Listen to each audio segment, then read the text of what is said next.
आप देख रहे हैं राष्ट्रभाषा समाचार बराक वार्ता। मैं हूं संजीव सिंह। नजर डालते हैं आज के प्रमुख सुर्खियों पर।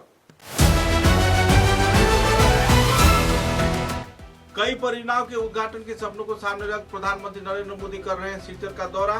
14 मार्च को आयोजित कार्यक्रम को लेकर तैयारी लगभग संपन्न। 14 मार्च को अनुष्ठानिक तौर पर उद्घाटन होगा।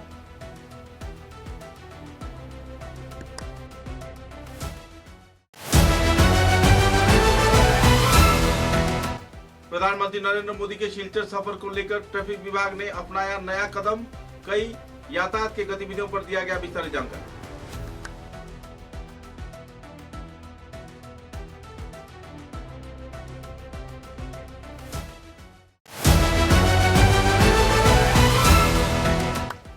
असम राइफल्स के उद्योग से सिलचर के भूतपूर्व सैनिकों को लेकर आयोजित हुआ मेगा एक्स सर्विसमैन रैली तथा समावर्तन कार्यक्रम। कई पहलुओं पर किया गया आलोकपात।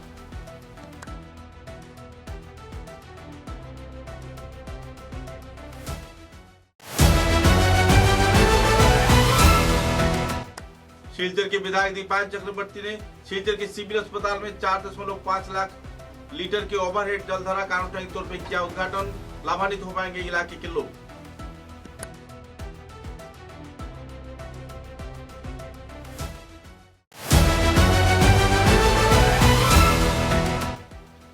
बराक घाटी में गुवाहाटी हाईकोर्ट के स्थायी बेंच निर्माण के मांग पर हाईकोर्ट बेंच वास्तवायन कमेटी के समक्ष मांग रखेगी सिलचर संस्थान के कार्यकर्तागण। पत्रकार सम्मेलन के जरिए किया गया खुलासा।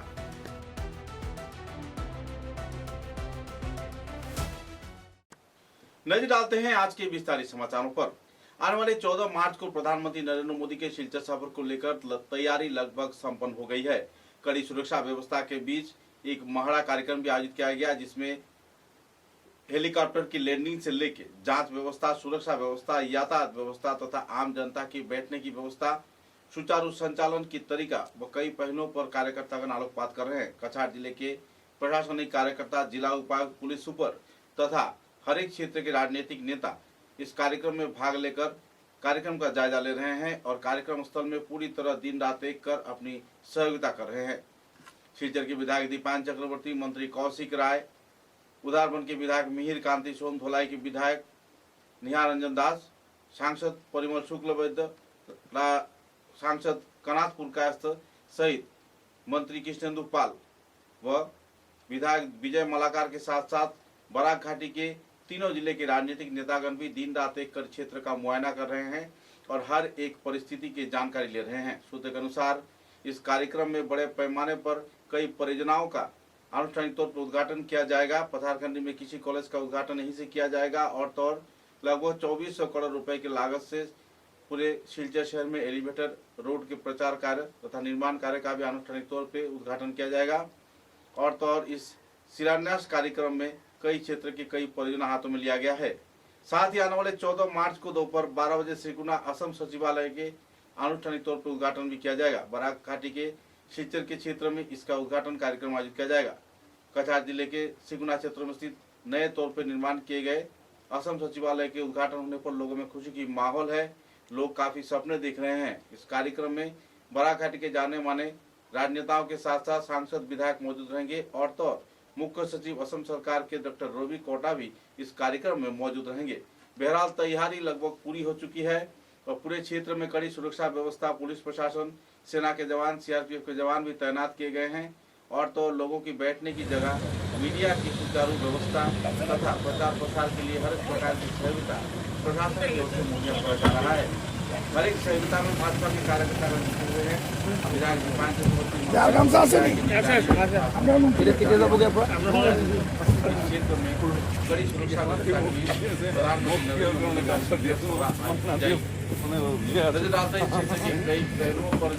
कार्यकर्तागण दिन रात एक कर अपने आप को इस कार्यक्रम को सफल बनाने में, समर्पित करने में जुटे हुए हैं।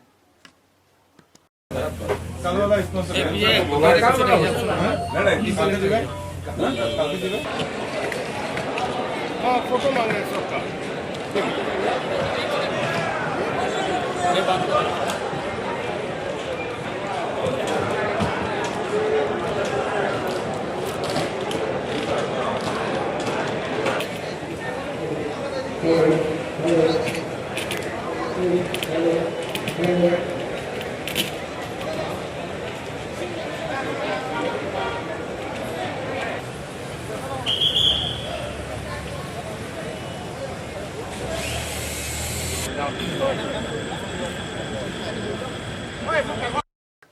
प्रधानमंत्री नरेंद्र मोदी के शिलचर सफर को लेकर कड़ी सुरक्षा व्यवस्था के बीच ट्रैफिक व्यवस्था आयोजित की जा रही है।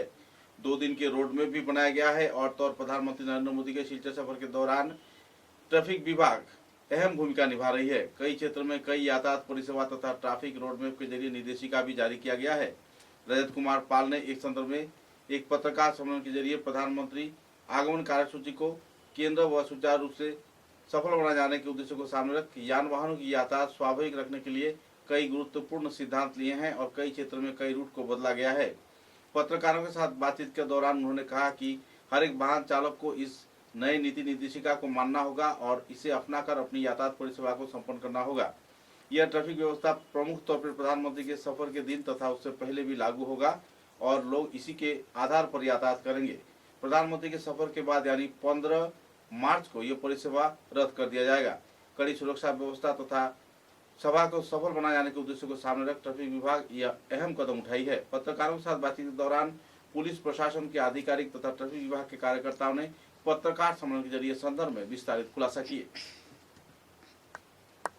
करना चाहूँगा कि जितने भी पब्लिक वहाँ वेन्यू के लिए जा रहे हैं, जो किसी भी तरह की गाड़ी हो, चाहे वो ऑटो हो, बाइक हो या ई रिक्शा हो या कार हो या बस हो या कोई भी मीडियम व्हीकल हो, वो पब्लिक लोग से ये अनुरोध है कि वो रास्ते में गाड़ी से ना उतरें, प्रॉपर गाड़ी को पार्किंग तक जाने दें। हमने पार्किंग किसी भी दूरी में नहीं रखी है। पब्लिक आराम से 400-500 मीटर, 600-700 मीटर में, इससे ज़्यादा किसी को पैदल नहीं चलना पड़ेगा। और कोई भी स्पेशली एबल्ड पीपल आएंगे तो उनको हम अलग से असिस्ट करेंगे। तो पब्लिक से हमारा यही अनुरोध है कि कोई भी रास्ते में ना उतरे, क्योंकि उससे ट्रैफिक बहुत ज़्यादा डिले हो जाता है। तो गाड़ी को पहले पार्किंग में जाने दें और उसके बाद ही वहाँ उतरें और डायरेक्ट फिर वेन्यू की तरफ जाएँ। धन्यवाद। को 1 वे किया जाएगा ताकि लोग वेन्यू की तरफ आराम से टाइम से पहुँच सकें। ठीक है सर। वहाँ हमारे ट्रैफिक पर्सनल जगह जगह डिप्लॉयड रहेंगे और 1 वे और नो एंट्री जहाँ जहाँ रहेगी वहाँ हम लोग बोर्ड लगा के पब्लिक को गाइडेंस देंगे और ये कल से हम लोग शुरू करते हैं। हमारी पब्लिक से यही अपील है कि ट्रैफिक पुलिस को कोऑपरेट करें, उनकी बात सुने, क्योंकि हम लोग आप ही के लिए काम कर रहे हैं और ताकि आप लोग की सहूलियत के लिए ही काम कर रहे हैं और जो ट्रैफिक स्मूथ है वो स्मूथली चल सके। इसके बाद मैं आग्रह करूंगा हमारे एडीसी साहब से कि वो कुछ टिप्पणी करें। वहाँ जाएंगे आप लोग, मैप में देखेंगे आप लोग, काफ़ी जगह पर पार्किंग प्लेसेस का बंदोबस्त किया गया है और पब्लिक की सुविधा को नज़र में रखते हुए जो पार्किंग प्लेसेस होंगे वहाँ पर पानी की सुविधा और यूरिनल टॉयलेट वगैरह की सुविधा होगी। मीटिंग वेन्यू के अंदर भी पानी का सुविधा होगा। तो किसी को मतलब पानी का बोतल वगैरह नहीं ले जाना है, वो अलाउड नहीं है एक्चुअली। और कुछ चीज़ें हैं जो पब्लिक को मतलब आप लोगों को पता ही है, कुछ चीज़ें जो थोड़ा हानिकारक जैसा हो सकते हैं वो पब्लिक नहीं ले जाए अंदर, वो हमारा आग्रह है पब्लिक से। और पब्लिक के लिए पूरा पानी का बंदोबस्त अंदर रहेगा। आप लोगों ने देखा भी होगा पहले प्रोग्राम्स में, और टॉयलेट वगैरह का पूरा इंतज़ाम वो पूरा वेन्यू के अंदर ही रहेगा, इसमें कोई दिक्कत नहीं है। और हम यही चाहते हैं कि जो प्लान किया गया है वो पब्लिक के सुविधा के लिए किया गया है, जो रेस्ट्रिक्शंस नहीं है एक्चुअली, मतलब थोड़ा स्मूथली करने के लिए रेगुलेशंस वगैरह है। और जैसे कि बताया कि ऑलरेडी पूरे डिस्ट्रिक्ट को नो फ्लाई जोन डिक्लेयर किया है डिसीजन ने। तो नो फ्लाई जोन मतलब जो ड्रोन वगैरह हो गया, ऐसा यूएवीज हो गए, ये कोई ना हो रहा है, ये आपसे मतलब अनुरोध है। नहीं तो क्या होगा, उनका प्रॉपर्टी का लॉस हो सकता है अगर रेस्ट्रिक्शंस लगा हुआ है।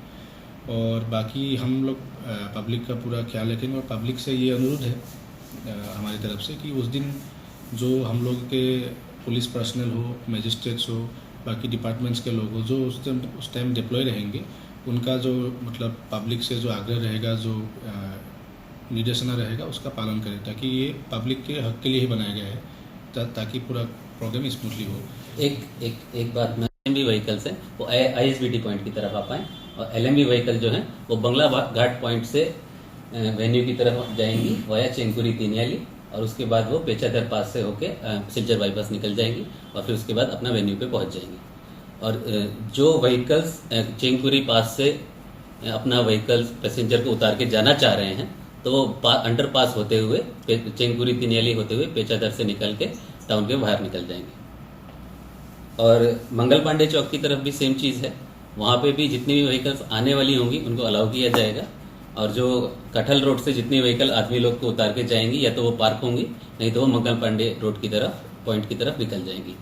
और जो कटहल रोड है, कटहल रोड से जो 6 AP वाला रोड है, मतलब बुदुरेल रोड, उस तरफ जो व्हीकल्स, क्योंकि 6 AP BN वाला जो रोड है उस तरफ से जो व्हीकल आ रही हैं उनको भी अप्रोप्रिएट पार्किंग देके वहीं रोक दिया जाएगा, और कटहल रोड से जो व्हीकल आएंगी उनको भी वहीं रोक दिया जाएगा। तो दोनों के लिए 1 way out Mangal Pandey point की तरफ ही किया जाएगा। और भगतपुर एरिया में दोनों साइड में नो एंट्री लगा दी जाएगी।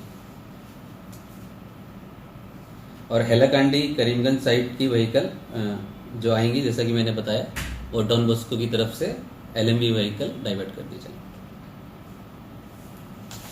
और इसके अलावा हमारी बाकी चीज़ें हैं वो हम आपको मैप में समझा देंगे।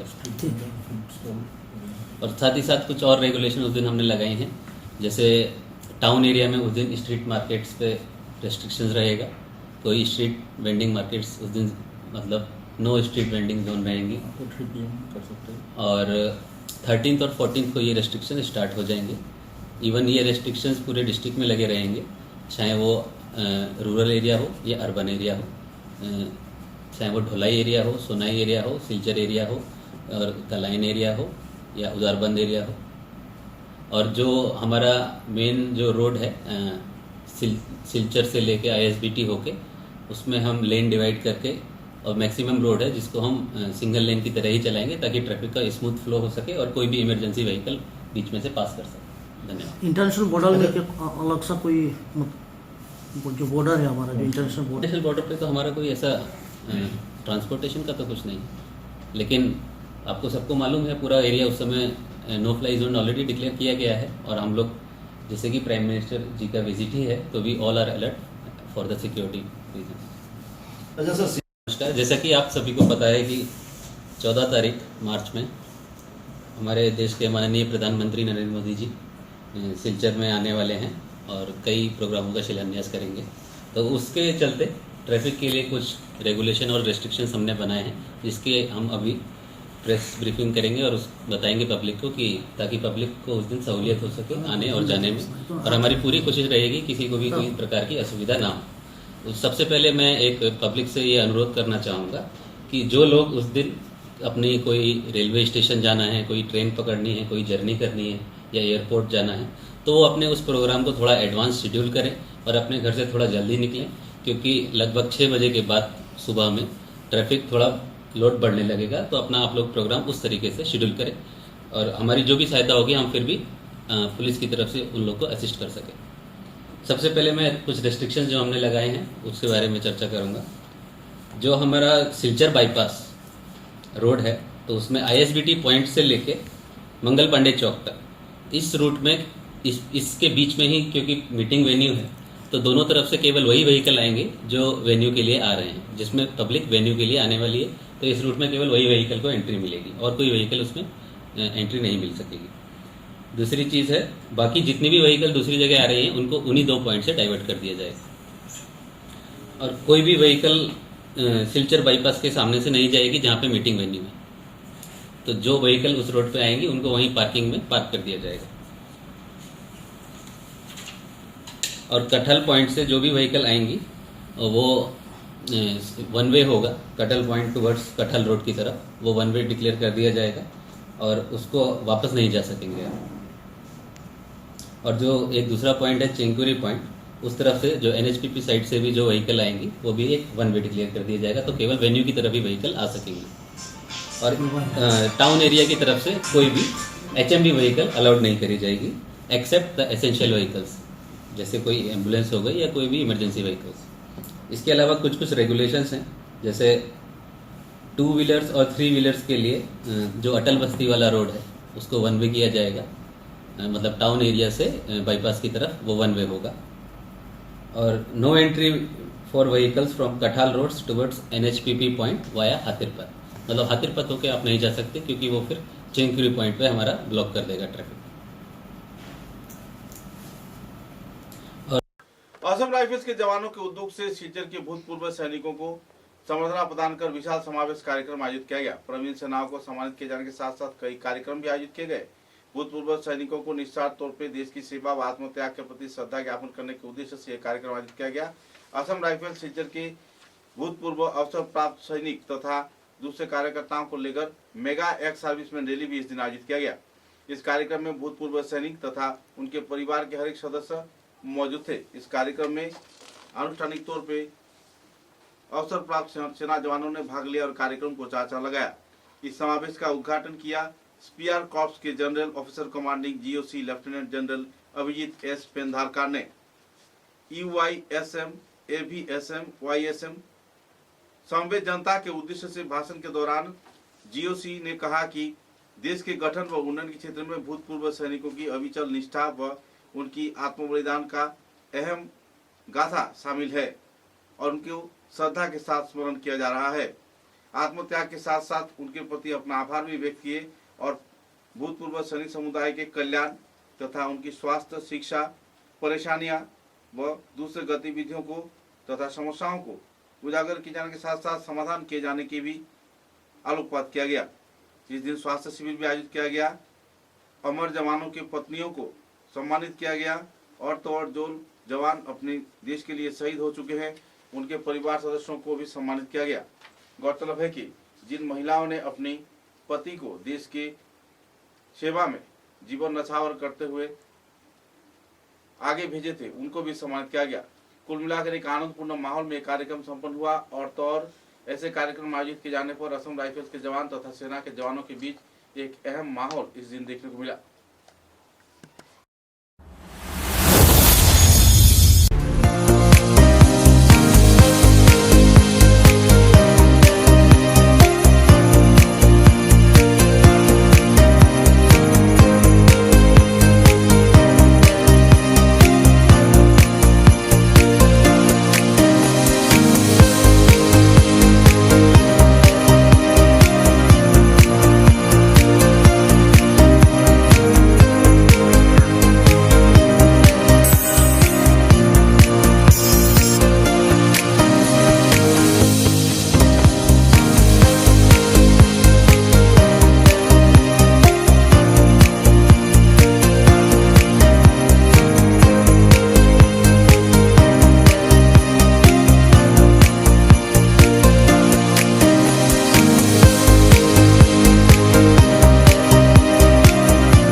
सिलचर के विधायक दीपान चक्रवर्ती ने सिलचर के सिविल अस्पताल में 4,05,00,000 लीटर के ओवरहेड जलधारा का आनुष्ठानिक तौर पर उद्घाटन किया। इस कार्यक्रम में लोगों में खुशी की माहौल देखने को मिली। गौरतलब है कि इस दिन इस कार्यक्रम में सिलचर पब्लिक स्कूल, बिलपार, लोचन बैरागी रोड, पाल कॉलोनी, पब्लिक स्कूल रोड आदि इलाके के हजारों लोग इससे लाभान्वित हो पाएंगे और विशुद्ध पेयजल परिसेवा से लाभान्वित होंगे। बृहस्पतिवार को सिविल अस्पताल प्रांगण में 4,05,000 लीटर एलिवेटेड सर्विस रिजर्वर का विधायक दीपान चक्रवर्ती ने उद्घाटन किया, जो कि सिलचर पीजी डिवीजन 1 के तत्वावधान में निर्माण किया गया है और यह जलाधार शहर के जल सरबराह परियोजना के आधार पर संप्रसारण भी किया जा सकेगा। विधायक चक्रवर्ती ने कहा कि लंबे अरसे से पेयजल की परेशानी से जा रहे लोग अब लाभान्वित हो पाएंगे।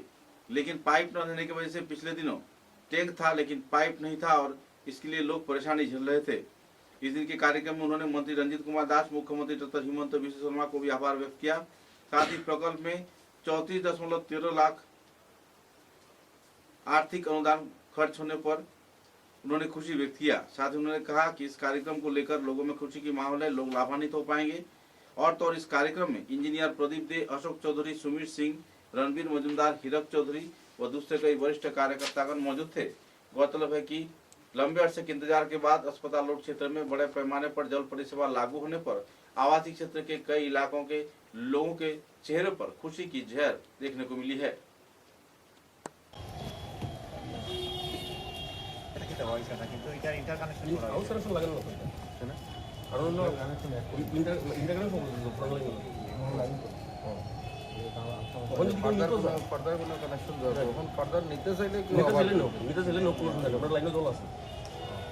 আমরা আগের মানে পেয়েছি যেটা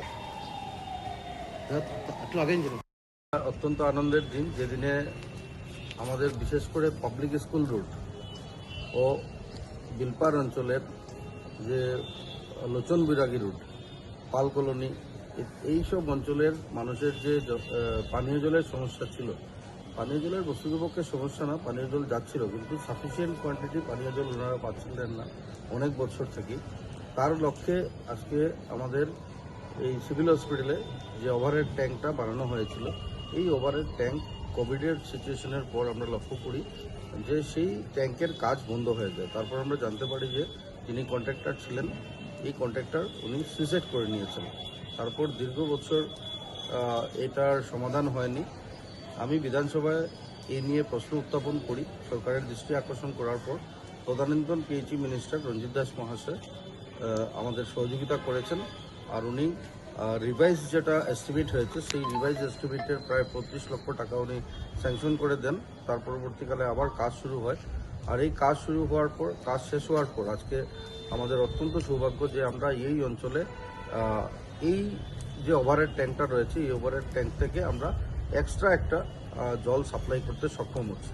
তো বিগত আমরা শুনেছি যে 30 বছর থেকে, 10 বছর থেকে, 15 বছর থেকে যারা জল পালনি, পাল কলোনির যে অবস্থা ছিল সেটা করুণ অবস্থা ছিল। আমি বিধায়ক হওয়ার আগেও গিয়ে সেখানে দেখেছিলাম যে মানুষ মোটামুটি একটা কুয়া বানিয়ে সেখান থেকে জল তুলছেন। এটা অনেক দুঃখ লাগছিল আমার, কিন্তু সেখানে দাঁড়িয়ে কোনো সহায়তা আমি করতে পারিনি।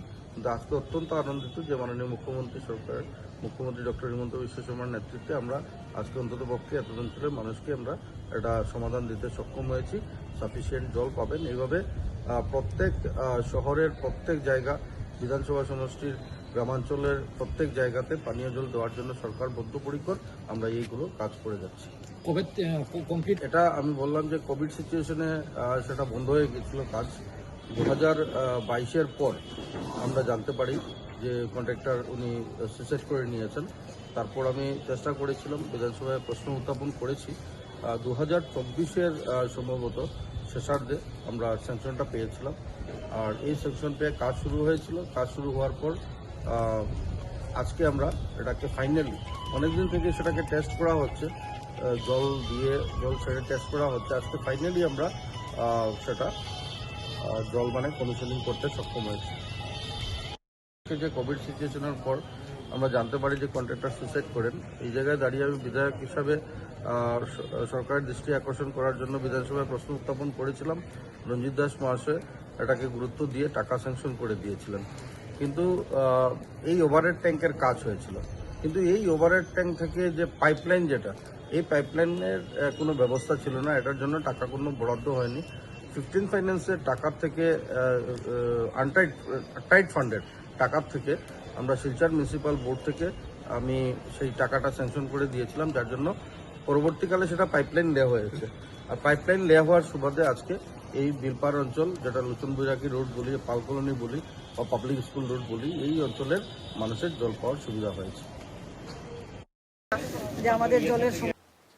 बराघाटी में गुवाहाटी हाईकोर्ट की स्थायी बेंच बनाए जाने की मांग रखा है। हाईकोर्ट बेंच वास्तवायन कमेटी के कार्यकर्ताओं ने इस संदर्भ में आने वाले 14 मार्च को प्रधानमंत्री नरेंद्र मोदी व मुख्यमंत्री हेमंत बिश्व शर्मा के समक्ष एक स्मारकलिपि प्रदान किए जाने की तैयारी चल रही है। सिलचर बार संस्था में आयोजित एक पत्रकार सम्मेलन के जरिए हाईकोर्ट बेंच बास्तवायन कमेटी के आह्वायक आईनजीबी ध्रुव कुमार शाह, आईनजीबी दीपक चक्रवर्ती, आईनजीबी प्रसन्नजीत देव, आईनजीबी देवव्रत दास, आईनजीबी दीपक कुमार देव, आईनजीबी स्वर्णाली घोष, आईनजीबी नीलाद्री राय, आईनजीबी धर्मानंद देव, यासीन अली बड़भुइया प्रमुख ने सिलचर शहर में गुवाहाटी हाईकोर्ट के स्थायी बेंच निर्माण को लेकर मांग रखे हैं।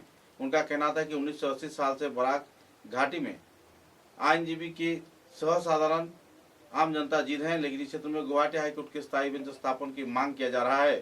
केवल आईनजीबी ही नहीं बल्कि इस क्षेत्र में आम जनता की भी मांग है कि इस क्षेत्र में हाईकोर्ट के बेंच स्थापन किया जाए ताकि लोग लाभान्वित हो पाए और गुवाहाटी में उन्हें लगातार यातायात न करना पड़े। उलझे हुए समस्याओं के समाधान में हाईकोर्ट बेंच अगर गठित हो जाती है तो बराक घाटी के लोग पूरी तरह लाभान्वित होंगे। पत्रकारों के साथ बातचीत के दौरान उन्होंने कई पहलुओं पर आलोकपात किया।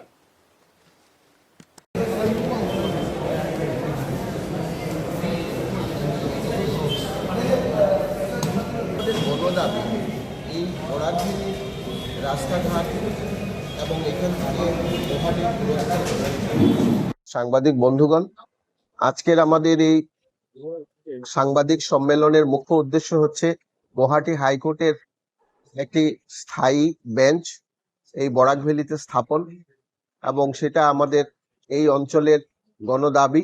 গত 80-র দশক থেকে এই দাবি এই বরাক উপত্যকার মানুষ করে আসছে, এবং এই দাবিকে সমর্থন জানিয়ে আমাদের ডিস্ট্রিক্ট বার অ্যাসোসিয়েশনের সদস্যরা 80-র দশক থেকে আমরা নানাভাবে মিটিং, মিছিল এবং স্মারকপত্র প্রদানের মাধ্যমে এবং বিভিন্ন হাইকোর্ট এবং আসামের রাজ্য সরকারের বহু উচ্চপদস্থ বিভাগীয় কর্তৃপক্ষের সঙ্গে সাক্ষাৎ করা, মিটিং করা ইত্যাদি আমরা করে আসছি।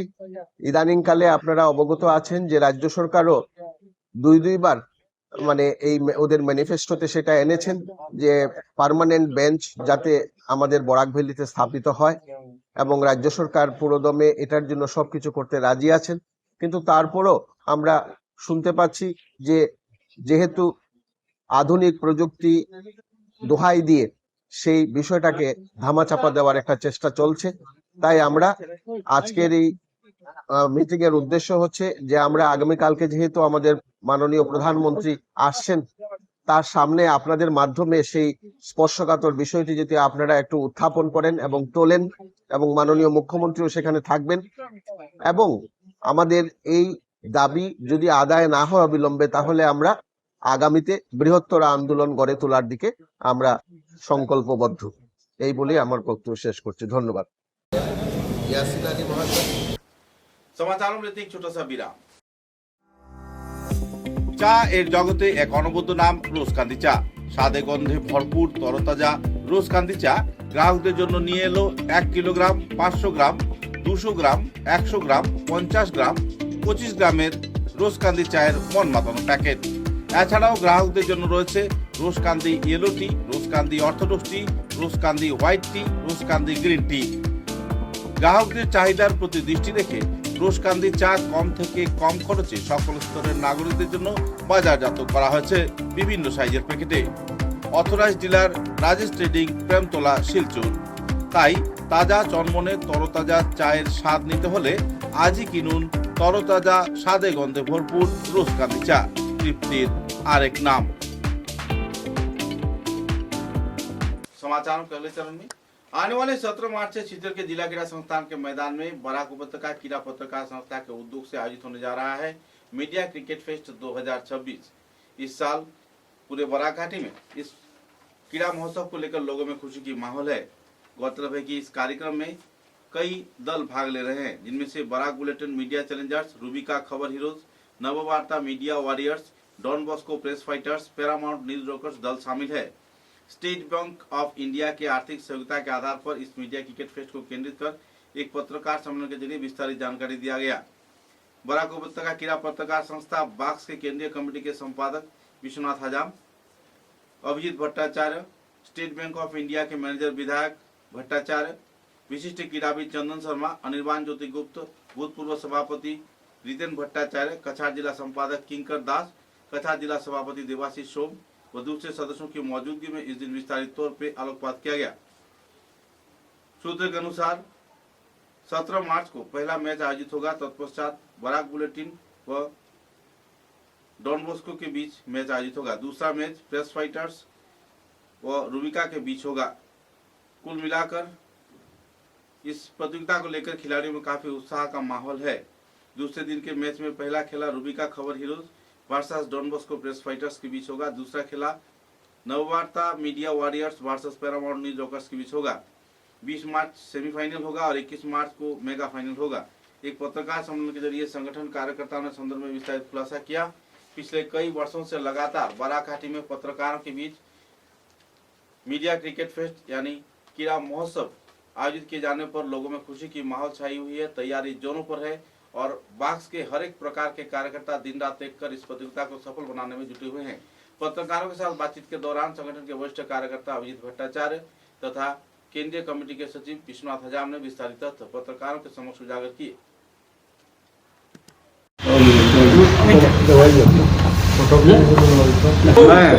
নমস্কার, আমি কিঙ্কর দাস বিশদ বিবরণী জানানোর জন্য আমাদের টুর্নামেন্টের কনভেনার ডাউন ইনচার্জ চন্দন শর্মা এবং স্পন্সরদের আমি প্রথমে নমস্কার, আমি ধন্যবাদ জানাচ্ছি। আমরা 16 তারিখ উদ্বোধনী করব, তারপরে থেকে টুর্নামেন্ট শুরু হবে। কিন্তু সেটা আমরা বিপিএলের দিয়ে এখানে একটা আন্ডারস্ট্যান্ডিং হয়েছে, তাদের একটু মাঠের সমস্যা দেখা দিয়েছে। তাই আমরা 17 মার্চ থেকে আমাদের টুর্নামেন্ট শুরু হবে। মধ্যে খেলা বন্ধ থাকবে, যেটা হলো কি ঈদ যেদিন থাকবে সেটাকে খেলাটা মানে টুর্নামেন্টটা বন্ধ থাকবে। টুর্নামেন্টের লিগ প্রদর্শনী ম্যাচ হবে ওই গ্যাপটা যেদিন ঈদের বন্ধের দিন। আর এইবার সবাই ইচ্ছে প্রকাশ করেছি। আমরা যতটা এখানে কতটা আমাদের স্পন্সরশিপ কতটা আপনাদেরকে সাহায্য করবে আমরা জানি না, কিন্তু যেটুকু আমরা করতে পেরেছি তাতে আমাদের জন্য এটা অত্যন্ত আনন্দের যে এরকম একটি ইভেন্টে আমরা সংযুক্ত হতে পেরেছি। কারণ সাংবাদিকদের যে ভূমিকা সমাজের জন্য, আমার প্রতিটি মানুষের জন্য, স্টেট ব্যাংক এই ভারতবর্ষে ব্যাংকিং ক্ষেত্রের দিশারি বলতে পারেন আপনারা। তো সেই হিসেবে আপনারা যেভাবে সমাজের সমস্ত কিছুতে আপনারা যুক্ত আছেন, আমরাও সেভাবে যুক্ত থাকতে চেয়েছি এত বছর, এটাই আমাদের পরম্পরা। তো সেই ধারাতেই আমরা, সেই ভাবনা থেকেই আমরা এবারে এটাতে যুক্ত হতে পেরে আমরা ভীষণভাবে আনন্দিত। আশা করব আপনাদের এবারকার আয়োজনও অন্যান্য বারের মতো অত্যন্ত সফল হবে এবং আগামীতে আমরা এভাবে বা আরও বড়োভাবে যুক্ত হতে পারলে আমাদেরও ভালো লাগবে। অনুষ্ঠান রাখছি না, আমাদের শোক প্রকাশ করে আমাদের ওপেনিং ম্যাচে দুটো দলই ব্ল্যাক ব্যান্ড লাগিয়ে হাতের মধ্যে ফাইনালে টিম, এই 5টি টিম হলো, তো এই 5টি টিম হলো Barak bulletin media Challengers, Rubika Khabar Heroes, Navavarta Media Warriors, Don Bosco press Fighters আর প্যারামাউন্ট নিউজ রকার্স। হাইলাকান্দি দল না দিলেও হাইলাকান্দির কয়েকজন খেলোয়াড় মানে সাংবাদিক যারা প্লেয়াররা আছে, ওনারা শিলচরের যে 4টি টিম আছে ওরা ড্রোর মধ্যে ওনারা নাম ছিল, ওনারা শিলচরের বিভিন্ন দলের মধ্যে খেলছেন যারা খেলতে আগ্রহী। তো হাইলাকান্দির কয়েকজন প্লেয়ার আমাদের শিলচরের টিমে আছেন। আমাদের টুর্নামেন্ট শুরু হবে 17 তারিখ থেকে 17 মার্চ। ওপেনিং ম্যাচটি হবে Barak bulletin media challengers versus Don Bosco press fighters দিয়ে প্রথম ম্যাচ, দিনের ফার্স্ট ম্যাচ ওপেনিং ম্যাচ। আবার এই সেদিনই মানে 17 তারিখ সেকেন্ড ম্যাচ হচ্ছে রুবিকা খবর হিরোজ বনাম প্যারামাউন্ট নিউজ রকার্স। 18 তারিখ প্রথম ম্যাচটি হবে রুবিকা খবর হিরোজ বনাম ডন বস্কো প্রেস ফাইটার্স এবং দ্বিতীয় ম্যাচটি নববার্তা মিডিয়া ওয়ারিয়ার্স বনাম প্যারামাউন্ট নিউজ রকার্স। 19 তারিখ বরাক বুলেটিন মিডিয়া চ্যালেঞ্জার্স বনাম নববার্তা মিডিয়া ওয়ারিয়ার্স। 17, 18, 19 এই দিন 3 দিনে 5টি ম্যাচ হবে, যেহেতু এবার লিগ ম্যাচে 5টি, এবং এই 5টি টিম থেকে যে 4টি টিম টপ থাকবে ওরা সেমিফাইনাল কোয়ালিফাই করবে, বটম যে থাকবে টিম এলিমিনেট হয়ে যাবে। তো টপ 4-এর মধ্যে 1 ভার্সেস 3 এবং 2 ভার্সেস 4 দুটো সেমিফাইনাল। আমরা 19 এবং 20 দুদিন রেখেছি মানে সেমিফাইনালের জন্য, কারণ আমাদের জানা আছে মানে ঈদ 21 তারিখ অ্যাকর্ডিং, কিন্তু কোনো কারণে যদি 20 তারিখ হয়, 20 তারিখ যদি হয়ে যায় তাহলে এটা চেঞ্জ হবে। তো যেদিন ঈদ থাকে এই দিন খেলা হবে না, আর যেদিন ঈদ নেই এই জন্য 19-20 দুদিন রাখা হয়েছে সেমিফাইনালের জন্য।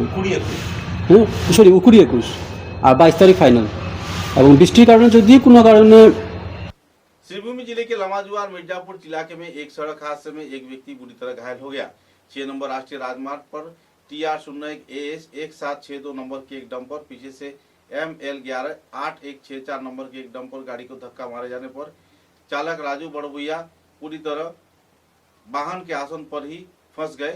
लगातार प्रयास के बाद पुलिस प्रशासन व SDRF बाहिनी के अभियान के चलते गाड़ी के अंदर से गाड़ी के कई पुर्जे काट कर उन्हें बाहर निकाला गया। राजू बड़विया को करीमगंज अस्पताल में भर्ती तो करवाया गया, लेकिन उनकी हालत नाजुक बताई जा रही है। बहरहाल लगातार ऐसे वारदात व दुर्घटना होने पर लोगों में काफी नाराजगी का माहौल बनी हुई है। दिन के वक्त डंपर गाड़ियों की चलाचल पर भी रोक लगाए जाने की लोग मांग कर रहे हैं।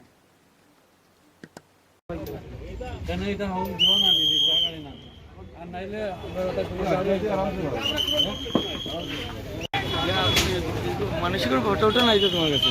না দিও আমারে তুমি।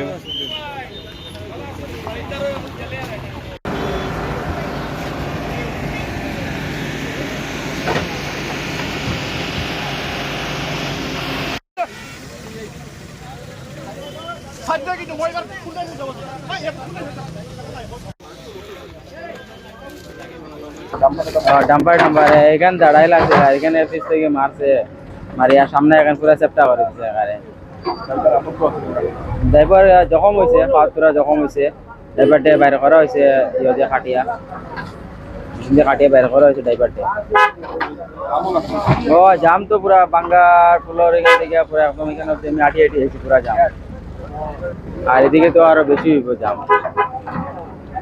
छात्र संगठन AIDSO के कार्यकर्ताओं ने पहलापुर नवोदय विद्यालय में छात्र की अस्वाभाविक मौत को लेकर उत्तर प्रयाग की तदंत के साथ साथ आरोपियों के खिलाफ कड़ी कार्रवाई की जाने की मांग रखते हुए कछार के जिला उपायुक्तों को स्मारक लिपि प्रदान किया गया।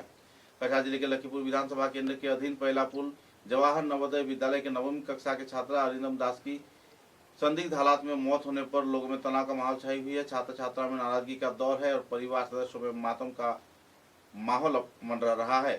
गौरतलब है कि गैर जिम्मेदाराना रैगिंग कार्रवाई के चलते आखिरकार अरिंदम दास ने अपने आप को खुदकुशी के हवाले कर दिया और इस आत्महत्या के चलते परिवार सदस्यों में मातम का माहौल है। छात्र छात्राओं में सवालिया निशान है और तो और लखीपुर के जवाहर नवोदय विद्यालय की भूमिका पर तथा परिचालन कमेटी की गतिविधियों पर भी सवालिया निशान बहरहाल लग रही है। আমরা ছাত্র সংগঠন AIDSO কাছাড় জেলা কমিটির পক্ষ থেকে আমরা একটি মেমোরেন্ডাম এই মতো দিয়েছি জেলার উপায়ুক্তের উদ্দেশ্যে। আমরা গতকালকে জানতে পারলাম যে নবোদয় স্কুলে একটা ছাত্র, পয়লাপুর নবোদয় স্কুলে একটা ছাত্র, 9ম শ্রেণীর ছাত্র সুইসাইড করে মারা গিয়েছে। আমরা জেলা উপায়ুক্তের কাছে আমরা বলতে চাইছি যে কষ্ট রাখা হয়, সেটাই আমাদের জোরালো দাবি। এই বলে আমার বক্তব্য শেষ করছি। ধন্যবাদ।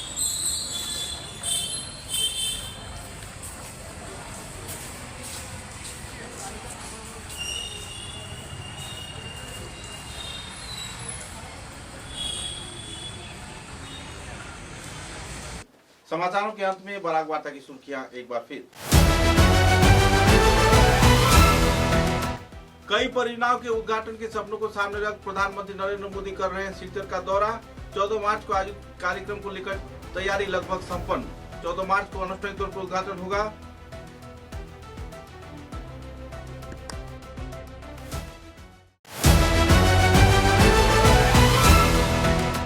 प्रधानमंत्री नरेंद्र मोदी के सिलचर सफर को लेकर ट्रैफिक विभाग ने अपनाया नया कदम। कई यातायात की गतिविधियों पर दिया गया विस्तारित जानकारी।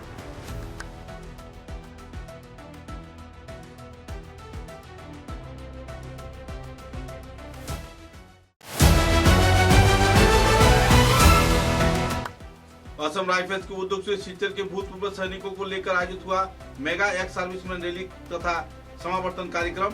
कई पहलुओं पर किया गया आलोकपात।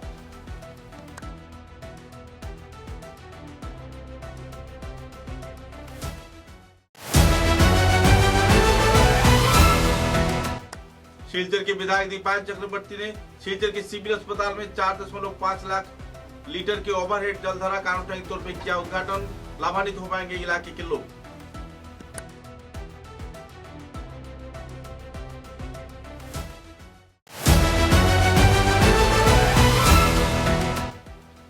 बराक घाटी में गुवाहाटी हाईकोर्ट के स्थायी बेंच निर्माण के मांग पर हाईकोर्ट बेंच वास्तवायन कमेटी के समक्ष मांग रखेगी। सिलचर संस्थान के कार्यकर्तागण पत्रकार सम्मेलन के जरिए किया गया खुलासा।